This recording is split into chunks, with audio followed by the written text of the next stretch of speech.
Hello people of the verse and welcome to the channel. It's the Eradicator, and today Tony Zurovek gave us a very anticipated update about Quanta and all of the other backend simulation tools that he and his team are developing for Star Citizen. And it's a pretty long video with a lot of technical terms, so in this video I will try to summarize and simplify everything that was said to the best of my abilities. But before we do that, we still have a few days for this month's giveaway, as subscribers of this channel can get $75 in RSI gift cards, $25 thanks to Buzz69 if you subscribe here and answer the giveaway related question, and $50 if you subscribe to my newest channel, The Eradicators, which is where I cover non-Star Citizen topics. You may want to check it out as well. Also, Patreons and Join Button members get access to my Discord channel where I'm giving away a Tumbril Cyclone MT with the LTI.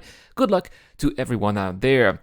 Alright, so let's jump straight into the future of our game experience in Star Citizen with a quick explanation of what Quantum is. So basically, Quantum is a simulation of the game universe, no more, no less. It simulates piracy, supplies, or what missions will be available. Quanta is an NPC unit that will be simulated and will be able to make decisions on its own. Each unit has its own set of attributes and traits that will define which choice they will be making in the verse. Now, Tony gave us a very good example of two Quantas having to choose two different jobs which pay the same. However, one of them has a low level of aggression while the other one has a high level of aggression. The soft NPC is therefore going to be likely to take a factory worker job, while the badass NPC will go for a security job based on the perceived value they perceive for these jobs, based on their attractiveness related to their psychological traits. It doesn't mean, however, that a low aggression NPC wouldn't take a security job. It would if it pays, for example, 4 times as much, thus equaling the value of the job an aggressive NPC would perceive for the original pay. Now, on top of that, Tony will also said that morality is going to play a factor here. Morality traits will also be something that will make NPCs consider legal or illegal activities based on their own morality. A low aggression NPC with low morality will be more likely to take a pirate job than an aggressive NPC with high morality. Now, back to the simulation we saw in 2019, Tony said that the simulation we saw during the last CitizenCon was written in TypeScript, which is a slow language that limited the simulation to 10,000 quantums, which, to be frank, would still be quite amazing in the verse at this stage. The simulation was then rewritten in C#, which significantly improves performance. But because the sentence system is such a complex system with several inhabited terrestrial planets plus their moons, Tony estimates that the simulation will need 50,000 to 100,000 quantas in order for the simulation to be believable, and that also means that if we keep this scale as a benchmark, then solar systems like Power will be very easy to simulate without any extra fine-tuning. In order to manage and adjust the simulation, CIG created another tool which they called Odin, which is a web-based tool that will allow the devs to make the required adjustments whenever needed.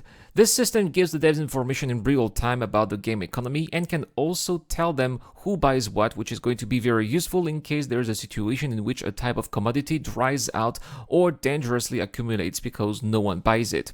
For example, it may be very possible for some reason that players, NPCs or humans alike, focus too much on one particular trade route and are not interested in another trade commodity, which could then block the economy. Let's say, for example, that if they buy and sell a lot of aluminum, but then no one is buying power plants, and at some point aluminum will not be sold anymore.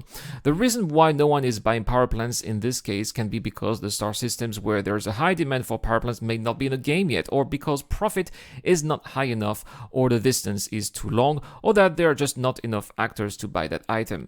Whatever the reason is, if the economy is blocked, this tool will allow the devs to adjust the data that blocked the economy in order to make it run again. Odin also allows players to, is also going to record player actions and generate a heat map that can tell where players commit specific types of crimes. Now, if it detects, for example, too much PvP in a secured area, then the devs will see it and will dispatch more security in order to balance things out.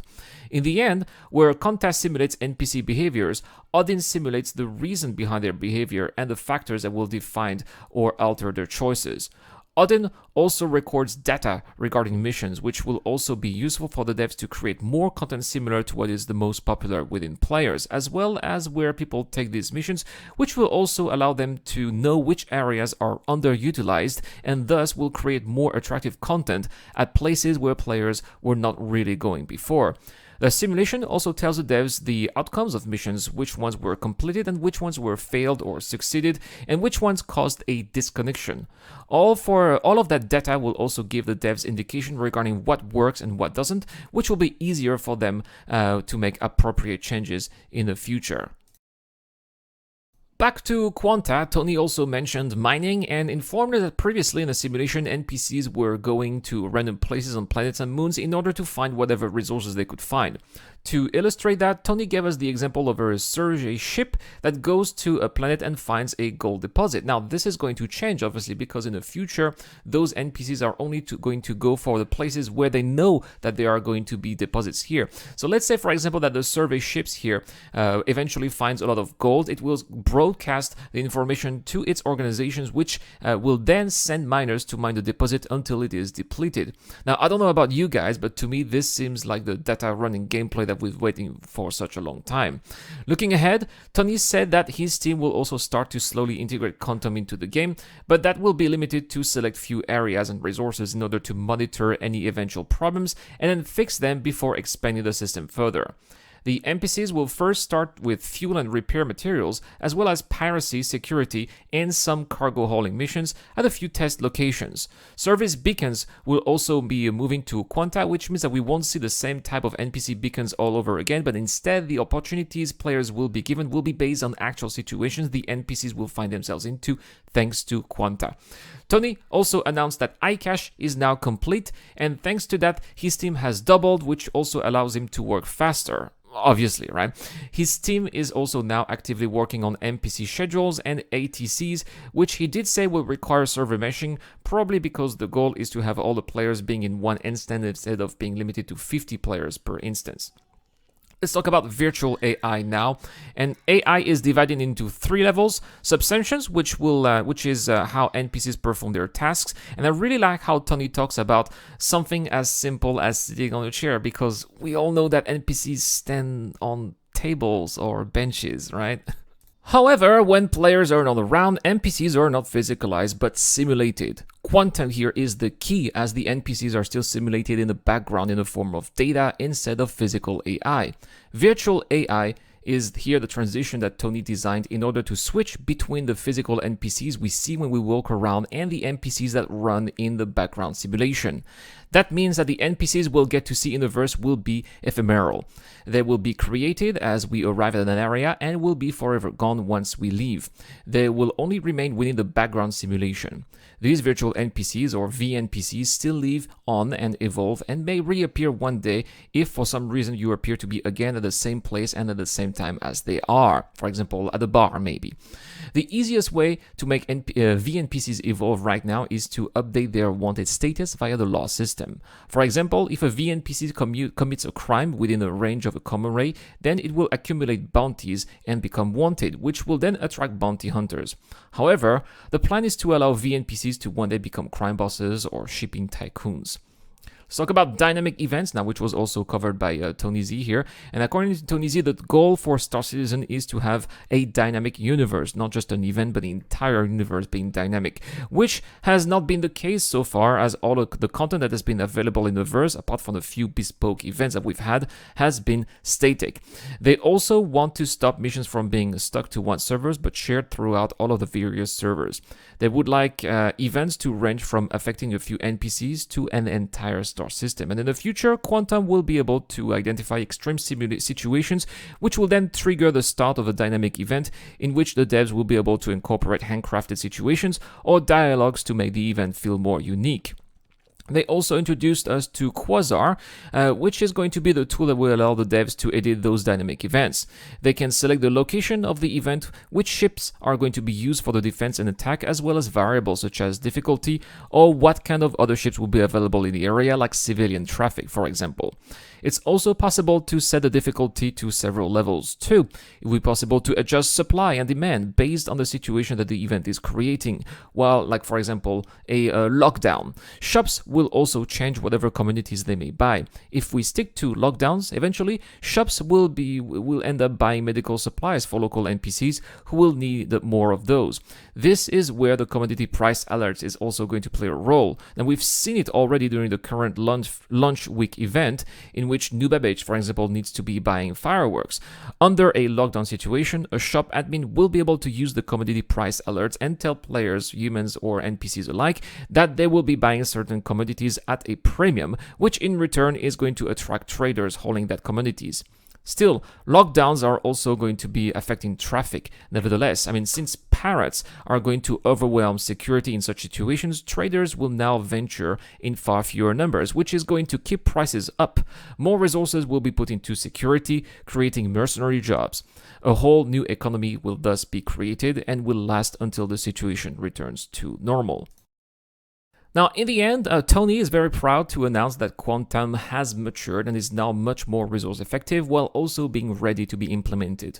Tony also says that the very first bits that we are going to see will be going further live this year, probably during the Nighttale lockdown. That he didn't say, but we can guess, right? Bounty Hunter V2 will be the first feature to include Quantum's virtual AI. However, this will come next year as the progress tracker shows in the roadmap, and it seems like they are going to plan to complete this work by the end of Q1 2022. But again, given how distant that is in the future, it's very likely that priorities will shift, as they often do with Star Citizen, and that will come online in an even further future.